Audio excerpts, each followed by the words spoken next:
Frankie, are you okay? Have you recovered from reading the wrong Investor Group on Climate Change report for the podcast this week? I just really didn't need to do that this week, you know? Like, it was just of all the f***ing weeks. Yes, I know. As I said, I just felt bad for you because I know how just completely off I would feel if I had to read an extra paper that I didn't need to read for a phantom podcast that would never exist. For once, I was feeling so organised. Like I got onto it much earlier than I normally would have. I think it's Erwin's fault because he's far too prolific. Yeah, I'm going to blame him. God, Erwin, stop publishing papers every other week. I can't keep up. When we talk about the latest IGCC paper, it should be bloody obvious which one we mean. And then I was thinking, we can't do 2 IGCC papers in a row, really. It's IGCC month. Let me sum up.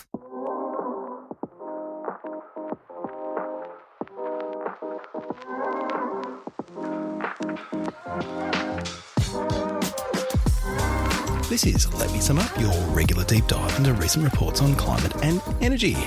I'm Luke Menzel, recording today on Wurundjeri land, and as always, I'm joined by my 2 co-hosts. Global Vice President for Marketing and Extortion at the Let Me Sum Up podcast, Frankie Muscovich. Hello, Frankie. Good evening, Luke and Tennant. Here with you on Gadigal country. And a man who spends his spare time reflecting on whether we haven't found alien civilizations because they have effectively decoupled economic growth from an ever-increasing demand for energy, Tennant Reid.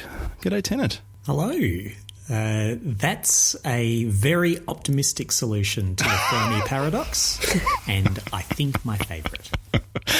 On this week's show, we dig into a new report from the Investor Group on climate change that looks at best practices for driving investment in innovative climate solutions. But first, we are recording the day before the federal budget this week, so rather than wildly speculating on what energy and climate goodies may lay therein, let's talk about something we do know about. Last week's announcement that the Albanese government will establish a new national net zero authority. The new authority is being tasked with supporting workers and communities through the transition to a net zero economy, particularly in areas that have a lot of industry built around fossil fuels. All in all, pretty exciting. And a good idea. As always, nothing is such a good idea that you can't mess it up in practice. But the idea that there's both good news stories and bad news stories associated with energy transition and transition to net zero, and that you need to get on top of the potential disruptions and negative effects on communities that and workers and supply chains that are currently built up around fossil fuel production or use or export, and be ready for the change that is going to come as Australia does what it's committed to and other nations do what they've committed to, and demand for a bunch of these products goes way down. Like, getting ready for that is very sensible. So good on the government for committing to do something sensible.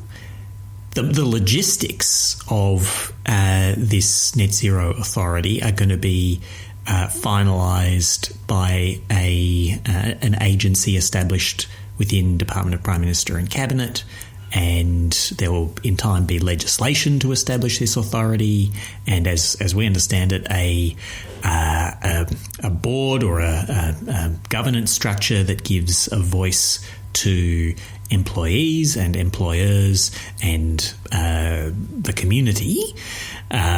So there's a lot left to be done, but given that we've got a whole bunch of closures just of coal-fired electricity generation happening over the coming decade, like, that's plenty to get ready for.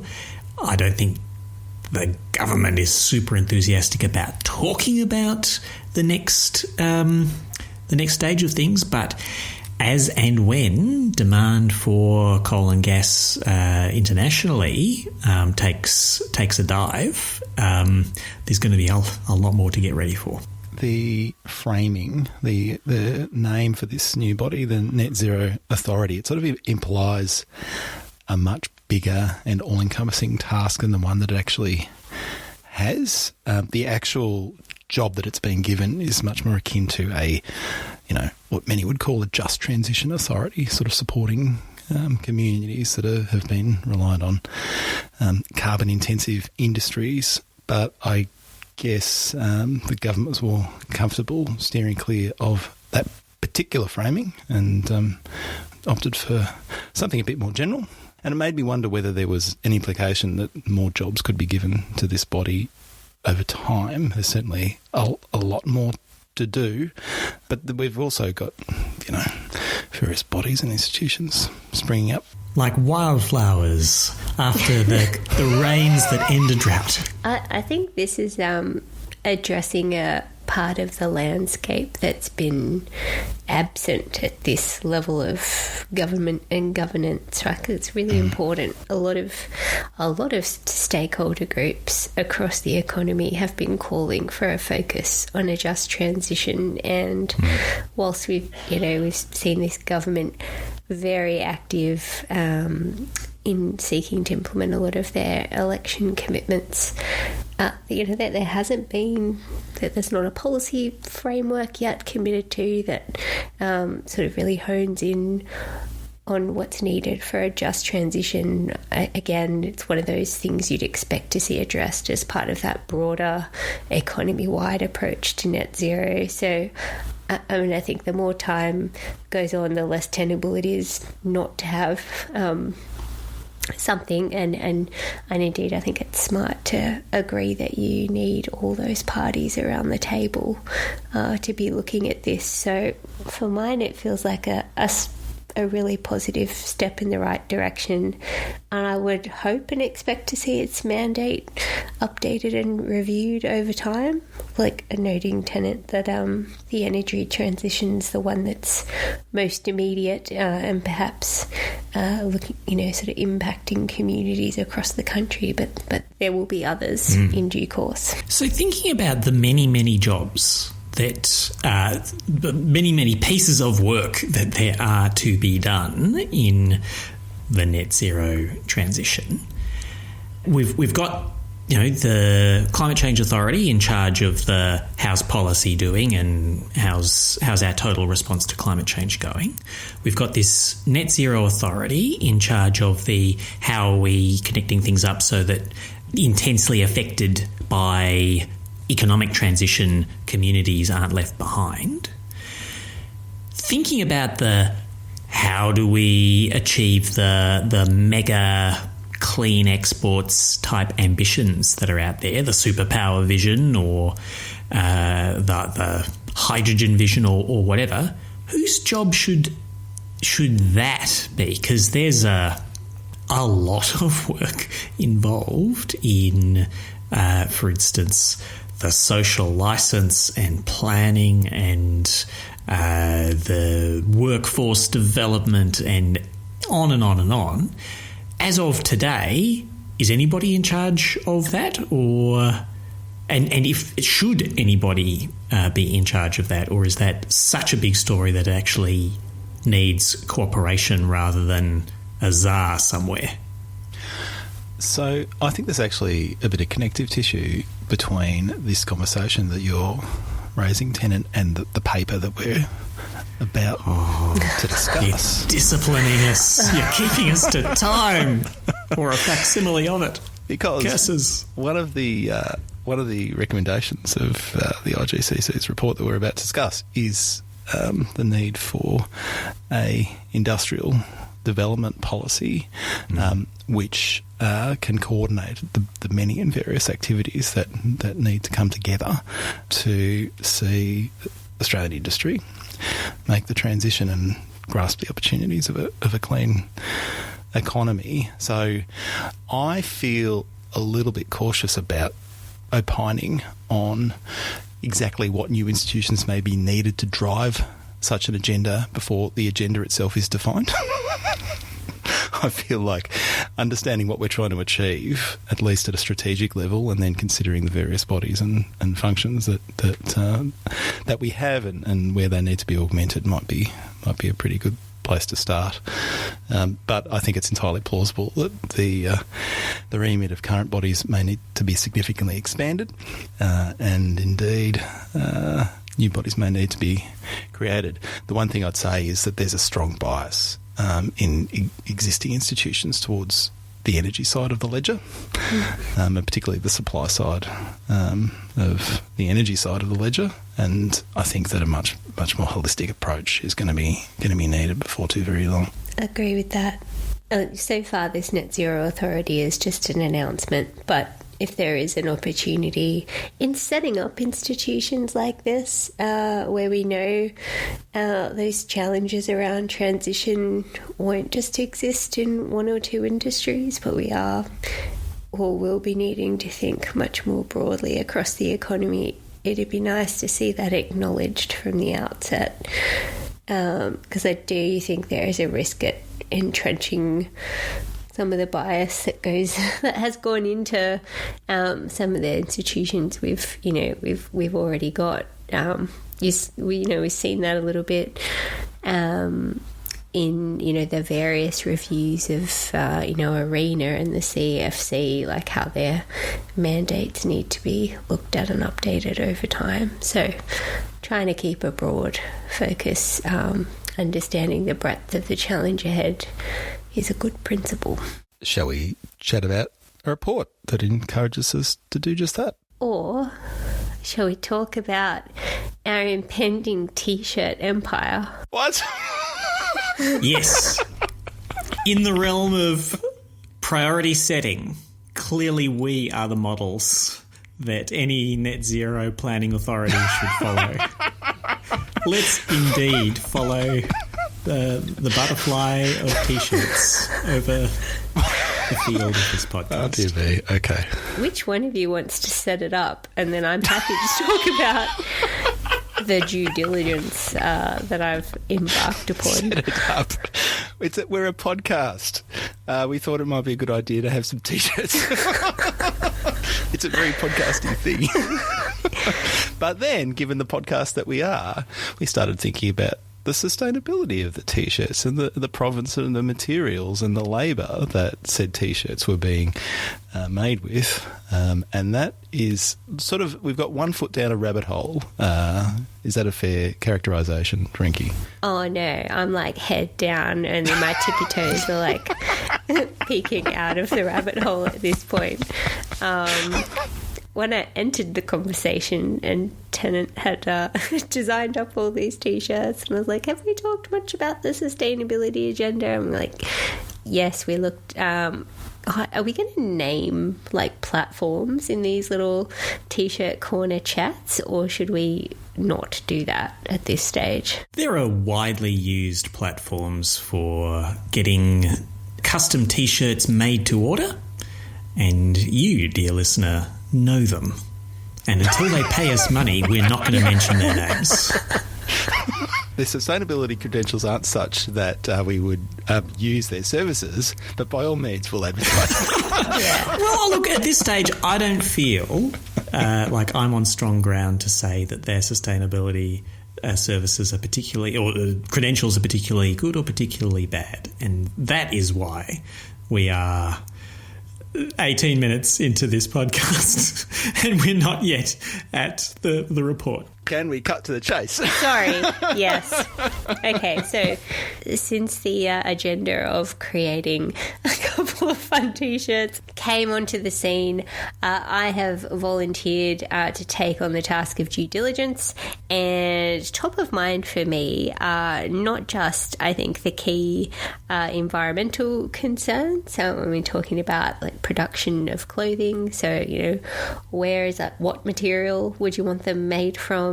How do we track the provenance of that? And there are a couple of relevant standards to look at. So there's the Global Organic Textile Standard, which is sort of broadly viewed as best in class. There are other standards like OEcoTex, which sort of certify that there are like no nasties, so a range of other substances that you don't want, presumably all over your body, in clothing that you wear, as well as, so not just the environmental side, and that's sort of part of the supply chain perspective, but also how much energy goes into not just the production of the fabric, but the weaving of it, the transportation of it.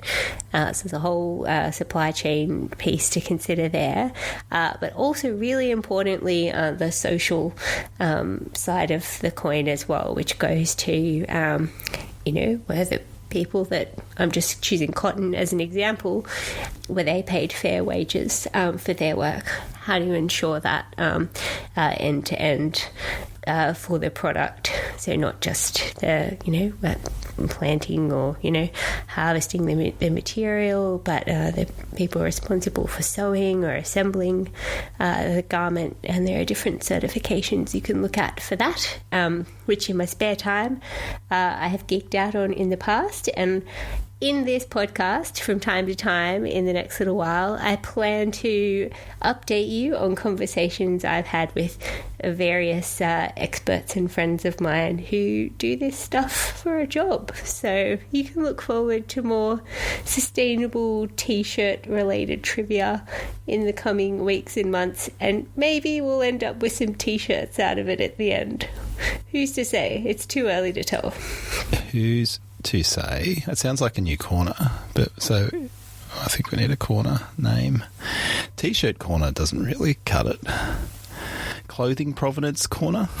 Oh. Shirt fronting with Frankie. That suits me perfectly. Very, very accurate.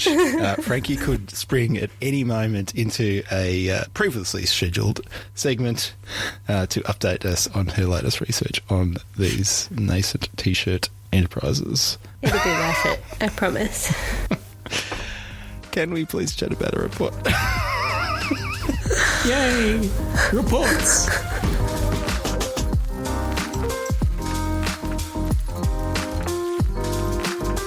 Unlocking investment in innovative climate solutions is crucial, but it is easier said than done. Investors need something to invest in, and with the exception of renewables, climate-aligned investment opportunities are uncommon in Australia, especially when compared with our global competitors. That's according to a new report from the Investor Group on Climate Change, Driving Australian Climate Innovation, Unlocking Capital to Support a Clean Industrial Revolution. In it, the IGCC compare Australia with 5 jurisdictions they say are doing a better job of mobilising capital for climate investment, and consider what we could do differently here at home to emulate their success. Tennant, this is an interesting lens into a set of issues we discuss regularly on the pod. What did you make of it?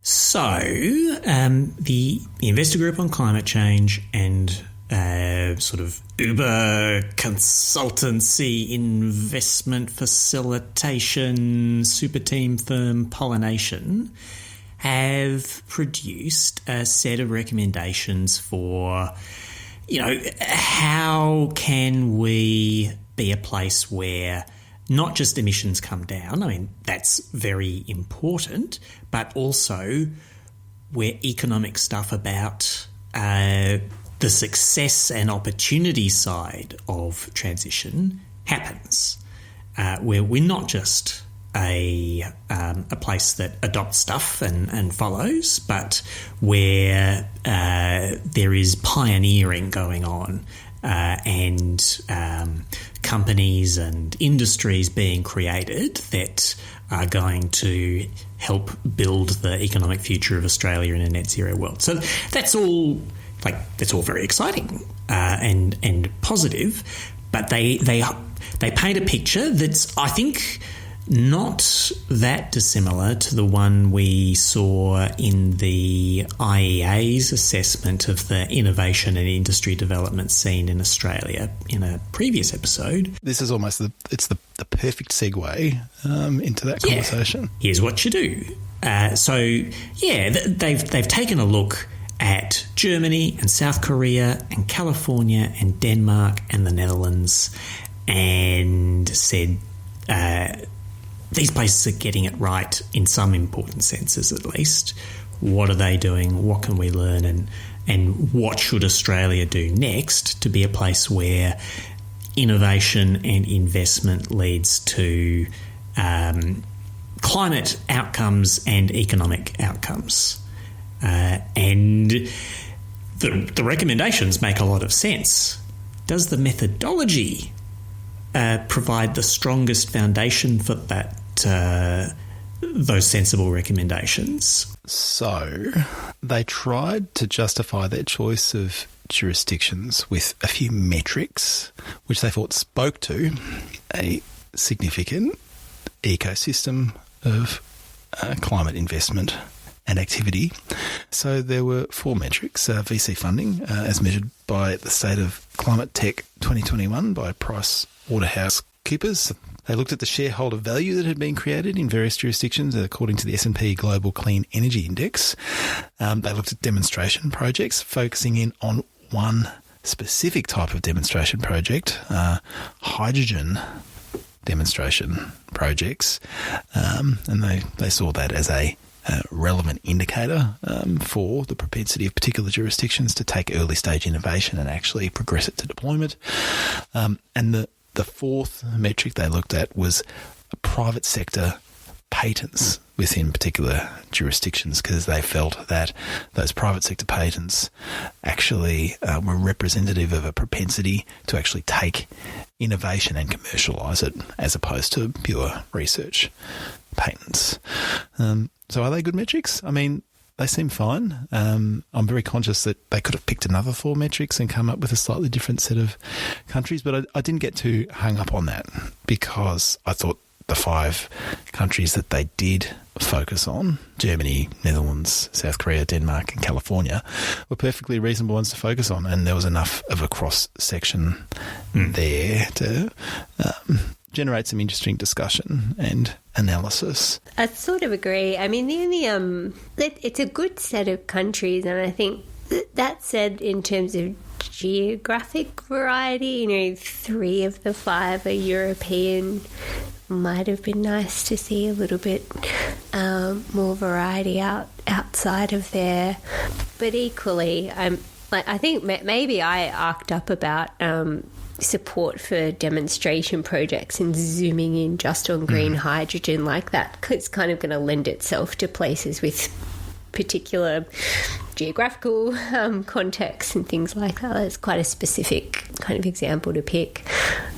But equally, taken as a group, it's probably fine. I thought maybe some of the rationale that resonated more strongly for me, in particular for countries like Germany, when you consider one of the main recommendations and I guess critiques that the report is making of the Australian context is that we don't take enough risk on in terms of funding really early stage innovation and development. And countries like Germany are rightly very well known for doing that, right? They're responsible, and we've talked about this on this podcast, for in the early days almost single-handedly growing the market for renewable energy like solar, putting huge amounts of money into that when other countries weren't as inclined. I don't know that there's much point dwelling on why they chose those particular countries, and then maybe focusing on, I guess, some of the recommendations that came through, because they're all relevant, and I don't know that we'd all disagree with any of the findings that they're putting forward. So a very quick whip through of the recommendations, and then we can dig into each of them a bit more. They have major messages that we need a lot more focus than we have had on building markets and demand for low carbon products, not just pushing the supply, but having more market pull policies as well. The policies need to be more stable, supported and coordinated. that we need strong carbon constraints, Safeguard 2, IGCC and Pollination C as a start, but they want it to expand to cover more of the economy.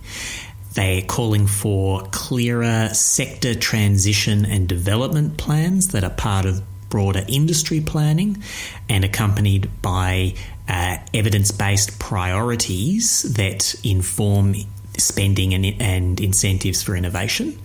They want, like getting very specific, they want to update the mandates of the Clean Energy Finance Corporation and the Australian Renewable Energy Agency so that those bodies can work on higher risk investments in priority sectors.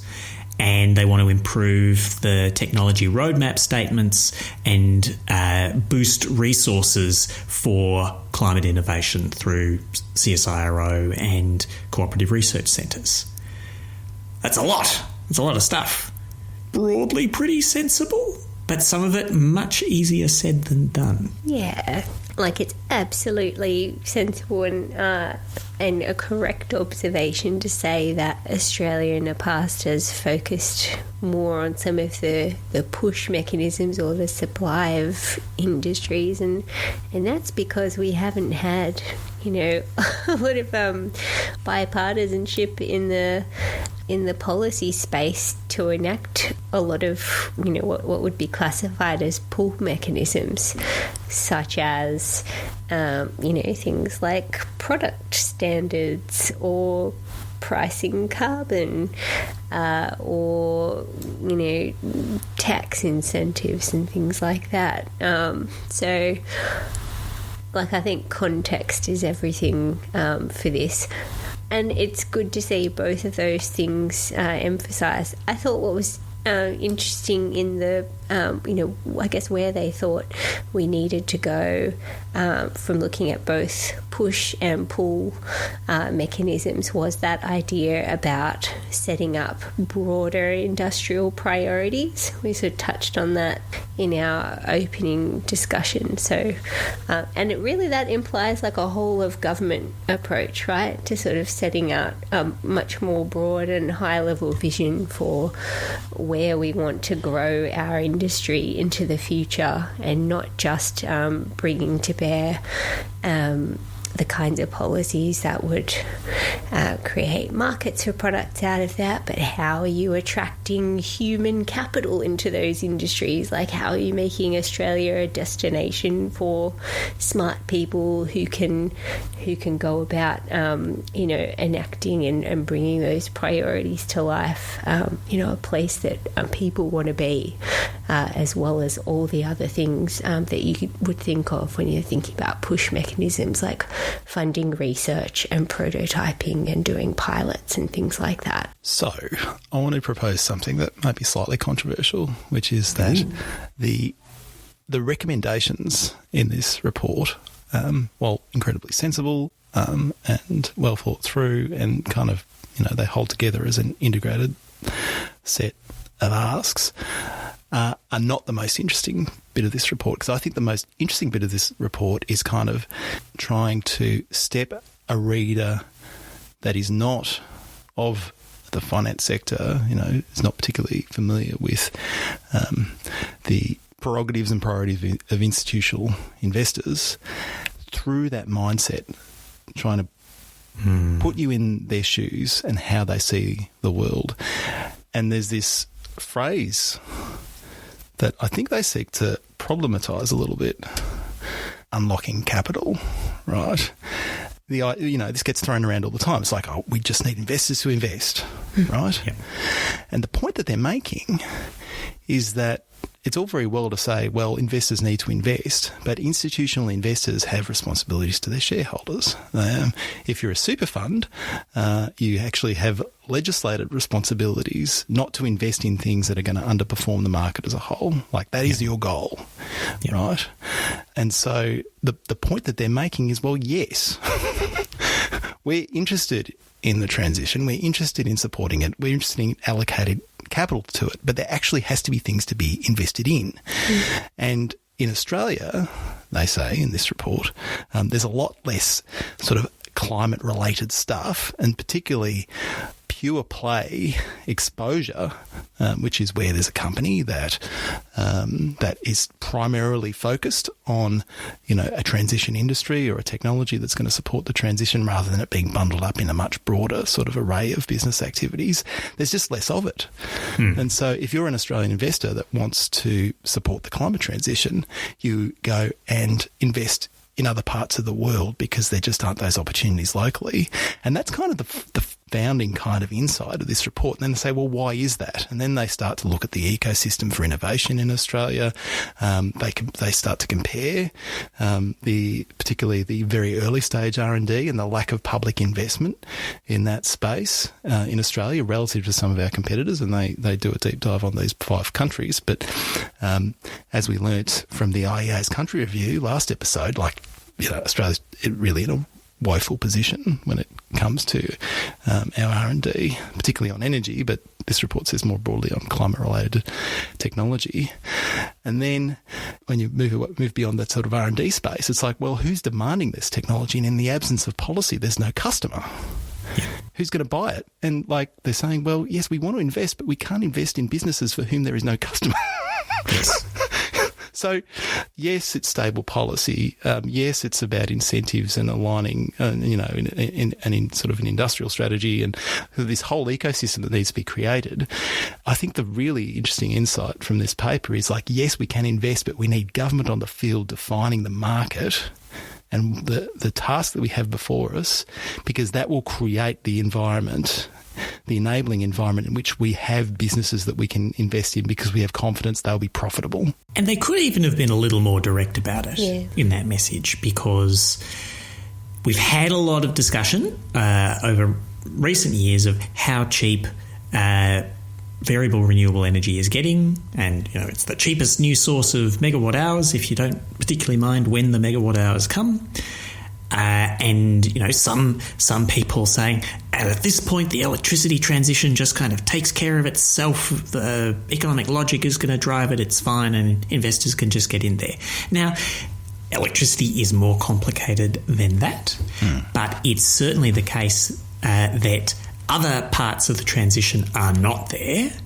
Policy needs to put its thumb or its elbow, or a bunch of policymakers all standing on top of the scales to get some technologies and solutions into mass deployment and something that is investable.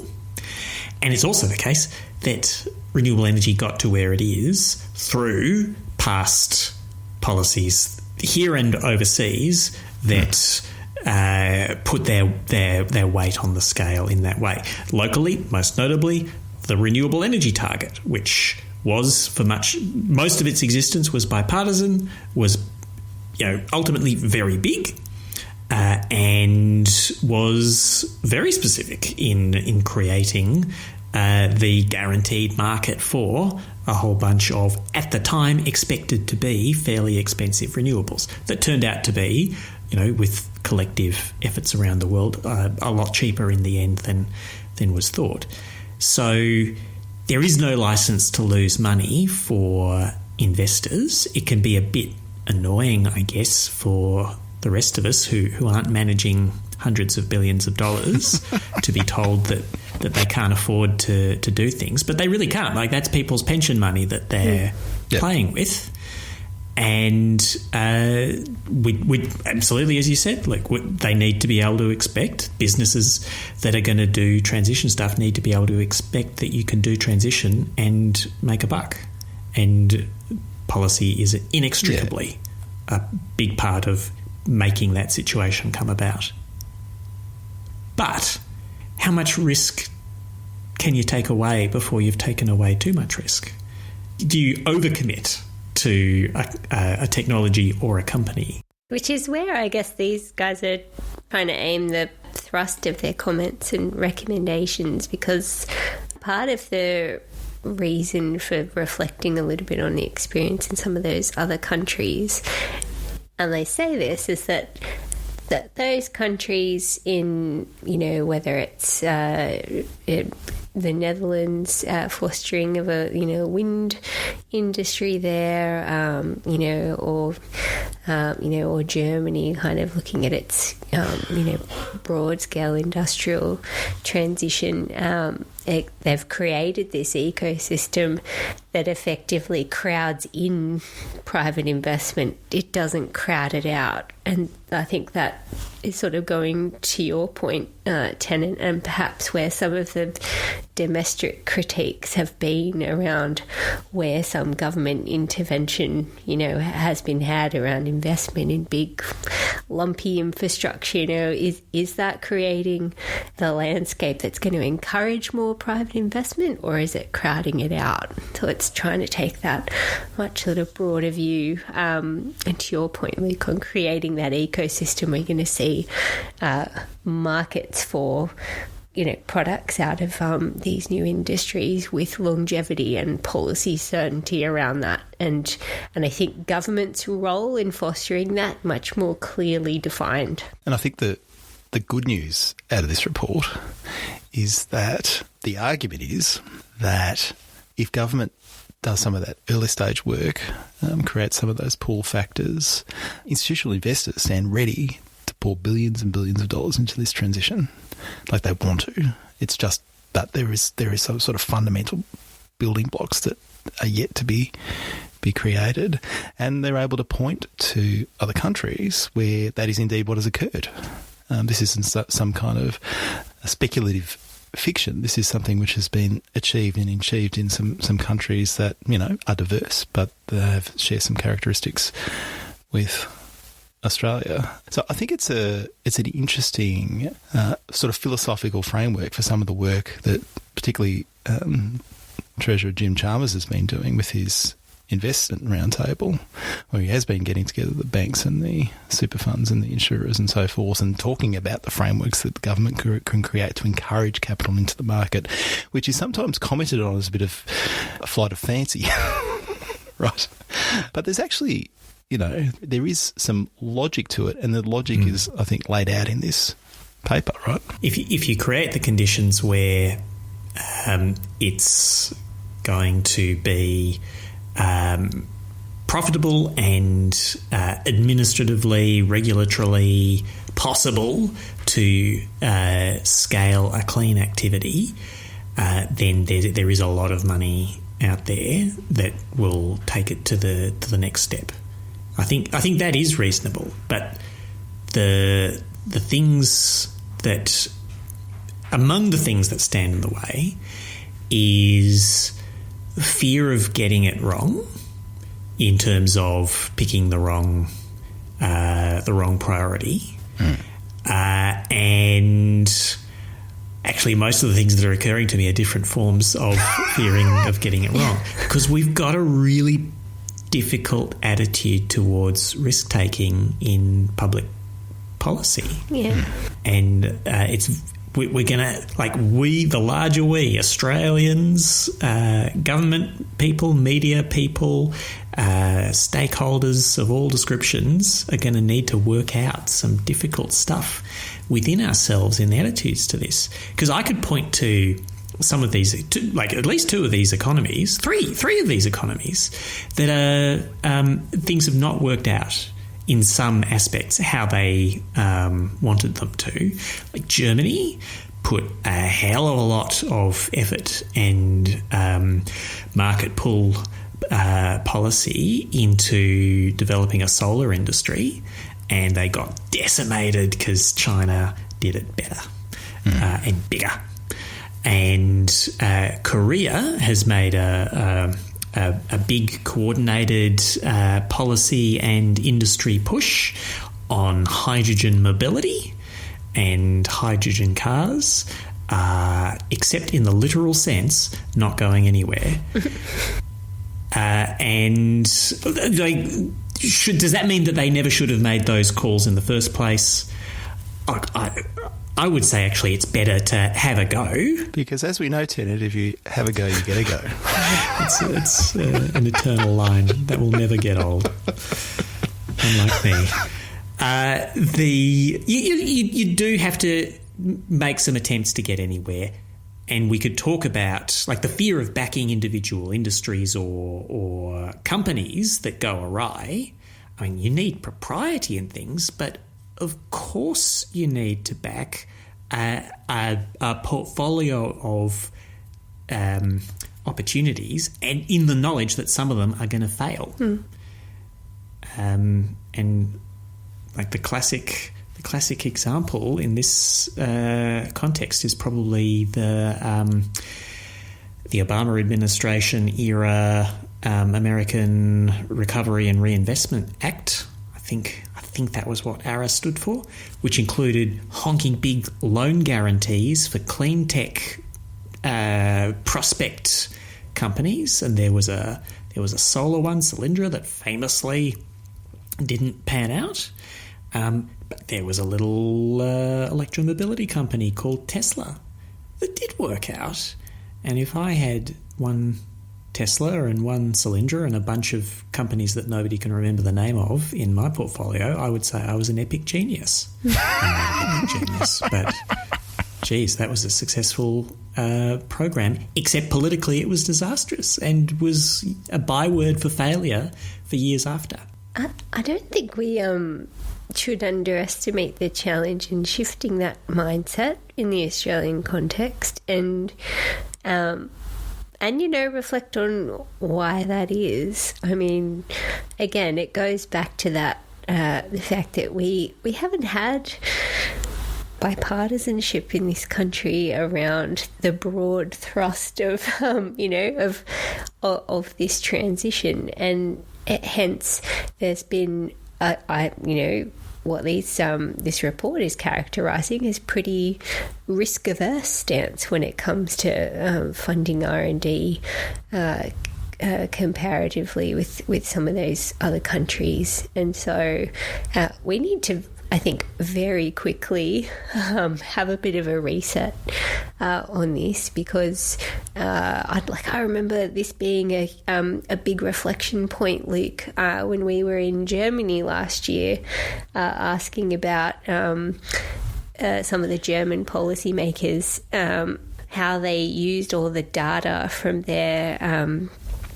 the $20 billion a year they spent to incentivize building homes to higher standards. Like that must create some really good data for your cost benefit analysis to make that stack up. And like we don't do cost benefit analysis. There's a sort of bipartisan and broadly agreed imperative that we need to move on, on these issues, and it requires a significant quantum of funding put towards it, and so they don't get tied up in knots over the cost benefit, on a particular policy intervention. And that's just not where Australia's at right now.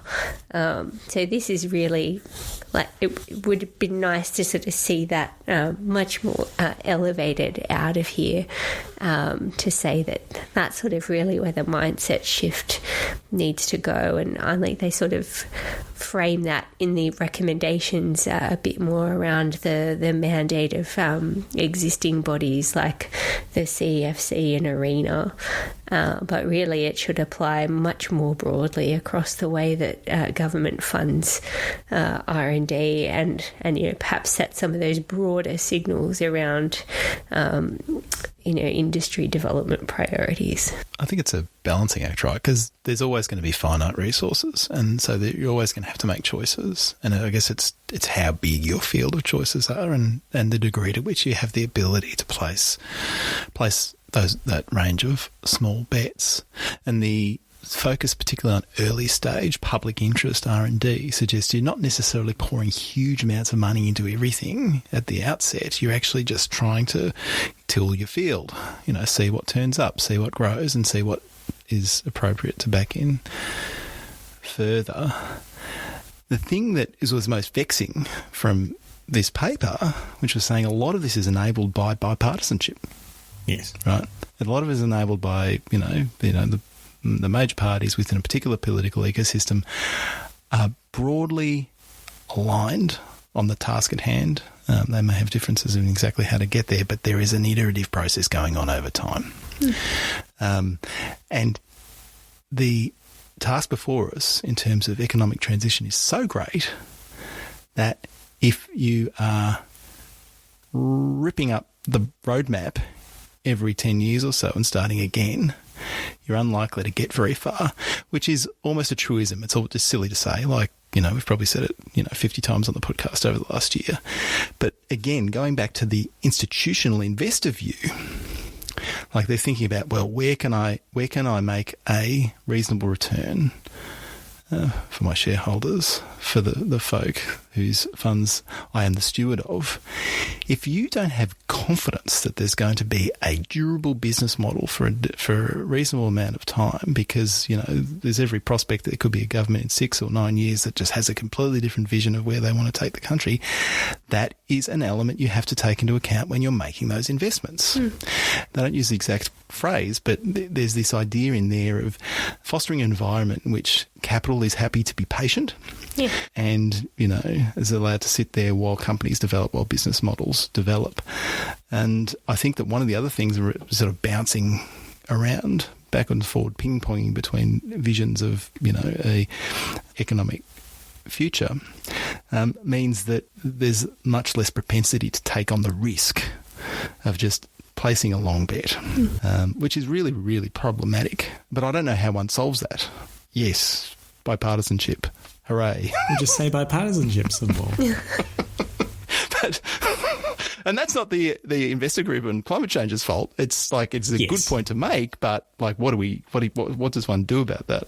Well, there's like two pathways to policy stability that you could divine from the countries and economies that they look at.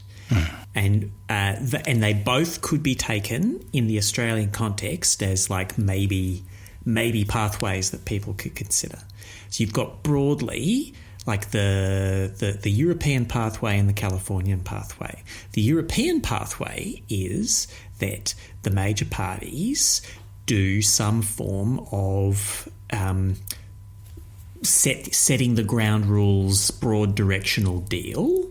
They accept broad parameters of policy, and they have little arguments about emphases and implementation and that sort of things, and maybe some like extreme alternative radical weirdos outside the centrist consensus chuck some literal and figurative rocks at it, but broadly policy is quite similar over time. And so the Australian implication would be that the major parties just have a talk and come up with some parameters. The Californian pathway is that one side of politics runs itself into a ditch and stays there with the engine revving and smoke coming out of it for decades, and the other side has supermajorities and does whatever it can agree within itself to do until such time as there's competitive politics again. And, that could be an option in Australia too. It's not a great one.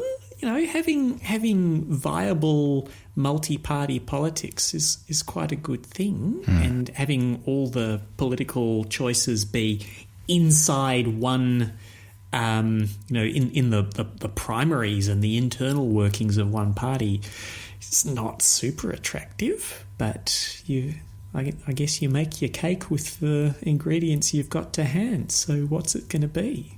Well, yeah, and we do have examples in the Australian context where a degree of consensus has been achieved. We've talked a little bit recently about what the previous government was able to achieve in New South Wales in terms of, very strong support across party lines in the parliament for some of the significant energy and climate reforms that were prosecuted over the last 2 or 3 years, prosecuted by a Liberal government. That is a thing that has been done in very recent history. And so we shouldn't despair of the prospect of that. But it is so fundamental that it is certainly something we should be reflecting on about what the Australian version of that pathway might look like at a national level, because it's crucial. And we do have consensus and continuity within broad parameters in other areas of national public policy. Nobody goes to an election thinking that, the army might get abolished afterwards, or that nobody thinks anymore that Medicare will simply vanish in a puff of party platform. But at one point, Medicare was not part of a broad consensus. So things can change. But to the point, if this one doesn't change, if the positioning of climate transition doesn't change, we are not going to see a heck of a lot of that patient capital invested. I want to be the optimist in this conversation a little bit. It's a low bar. I know. And suggest, I think, by the time this is a question for the Australian electorate again, I just think we've moved on from the should we or shouldn't we be doing the transition, and I don't know that that's where the next argument's going to be. It may well be around which set of priorities the government is going to pursue, but I would hope that we're actually past the big hump of this debate in the country. Like the previous government did sign up to a net zero by 2050 target, and that side of politics is to be in government again. They're going to need policies, that will deliver that, and did put in place some of the some elements that are touched on in this report, actually, around the technology roadmap statement. So I think there's ways of framing this challenge around setting industrial priorities and the evolution of technology that could see us on ground that's more likely to encourage bipartisanship rather than focusing on some other elements of the debate. And I think also we've reflected on in this podcast as well is that patient capital will also look at the kind of underlying fundamentals in a market as well. And we are talking about people's pension funds, hence why it's absolutely the right word to refer to it as patient. We are talking about investing on decades-long horizons here. And so some of the opportunities are very attractive from an investment perspective. And if you can get the conversation to a point where it's probably more framed around economic opportunity, I think we'll be on surer footing. I want to be that optimist in this conversation. I don't think we're revisiting the climate wars of the past anymore. I think that's a very attractive vision. I just see some evidence that some people find the ditch more attractive, and they're revving in the ditch with four wheels in the air, and maybe that's a pathway to something too for everybody else.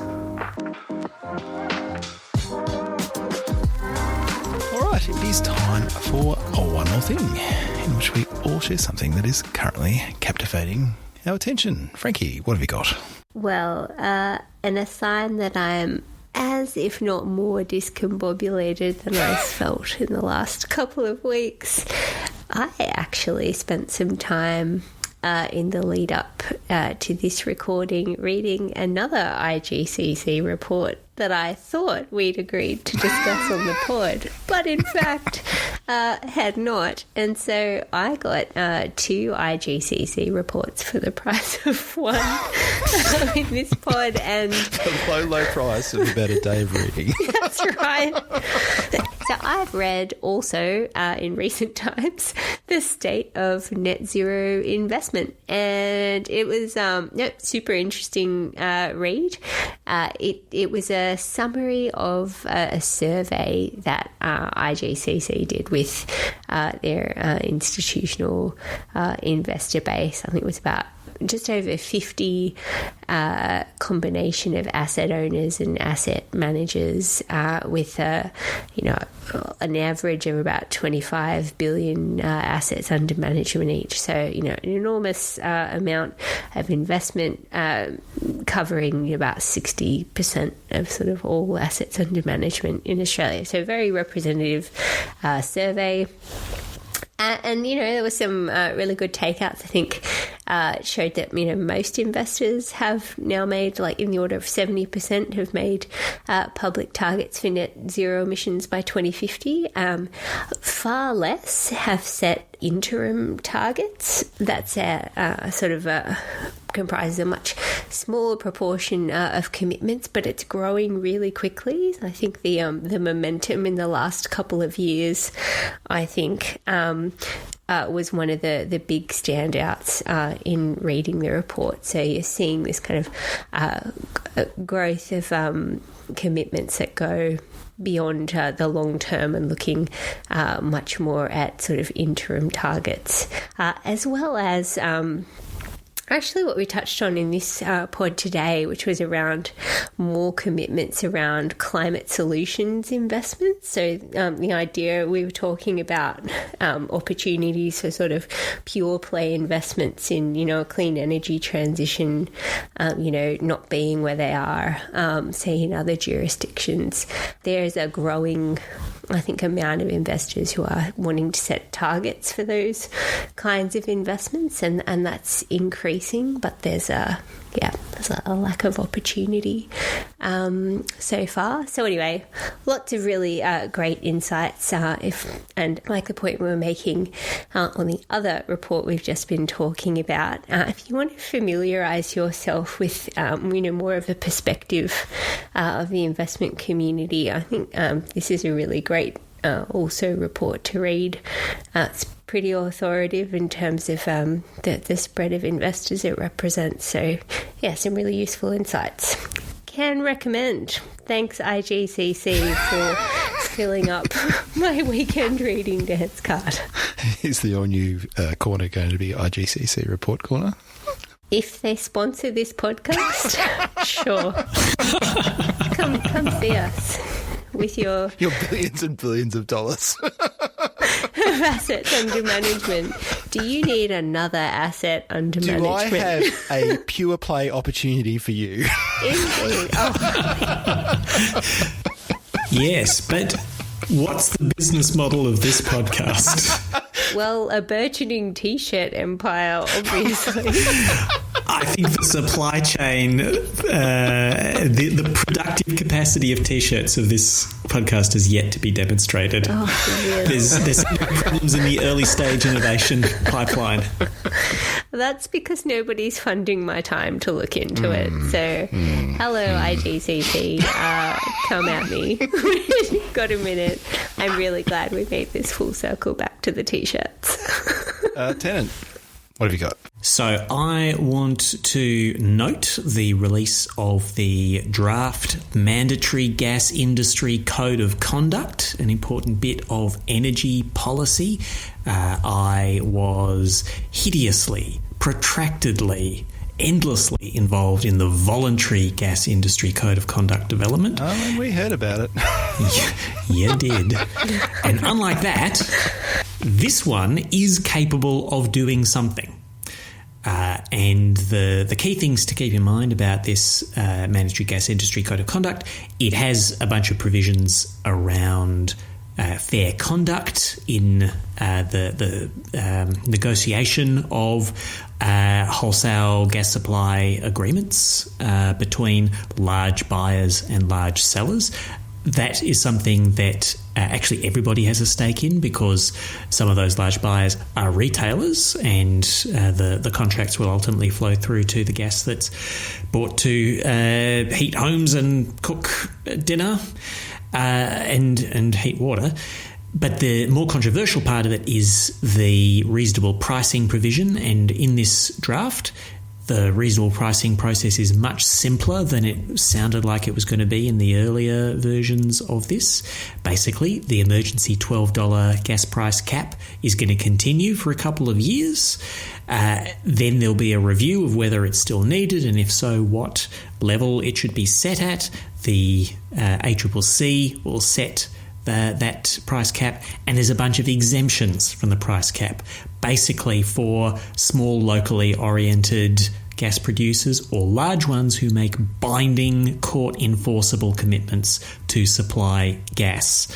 And what's the result of it going to be? Look, I think for as long as the global tight gas market lasts, there's going to be an intervention in place that tries to restrain, probably succeeds in restraining broadly available gas prices to $12 a gigajoule-ish.